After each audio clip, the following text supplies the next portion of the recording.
नमस्कार मित्रांनो तुम्हाला पीक विम्याचे पैसे किती मिळणार, त्याचबरोबर तुमचा पीक विम्याचा फॉर्म मंजूर झाला की बाद झालाय ते अगदी 2 मिनिटांमध्ये तुम्ही घर बसल्या पाहू शकता. फक्त तुम्हाला तुमचा मोबाईल नंबर टाकायचा आहे, त्यानंतर लगेच तुम्हाला कळणार आहे तुम्हाला पीक विम्याचे पैसे अखेरकार किती मिळणार आहे. तर संपूर्ण काही A to Z अशी माहिती आपण आजच्या व्हिडिओमध्ये पाहणार आहोत. त्यामुळे तुम्ही जर आपल्या चॅनलवरती पाळणचार असाल तर आपल्या चॅनलला सबस्क्राईब करून आपले व्हिडिओ देखील लाईक करून ठेवायचे आहे. चला या ठिकाणी तुमचा जास्त वेळ न घालवता आपण आपला व्हिडिओ सुरू करूयात.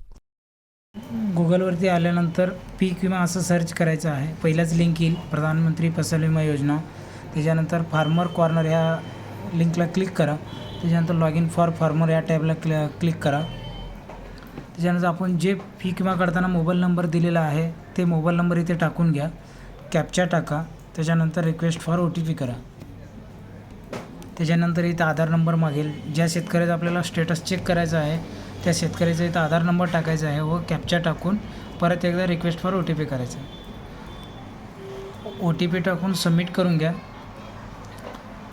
सबमिट झाल्यानंतर इथं समोर शेतकऱ्याचं पूर्ण नाव, ॲड्रेस, फार्मर ID, आधार नंबर, मोबाईल नंबर सर्व दिसेल. त्याच्यानंतर ज्या वर्षीचं आपल्याला चेक करायचं ते वर्ष सिलेक्ट करा. त्याच्यानंतर इथं क्लेम काही तुम्हाला भेटला असेल, पेड केला असेल तर इथं दिसेल, नसेल झाला असेल तर 0 दिसेल. त्याच्या खाली तुम्हाला इथं स्टेटसमध्ये अप्रूव्हल किंवा रिजेक्ट असं दिसेल. तुमचं फॉर्म चेक करून घ्या.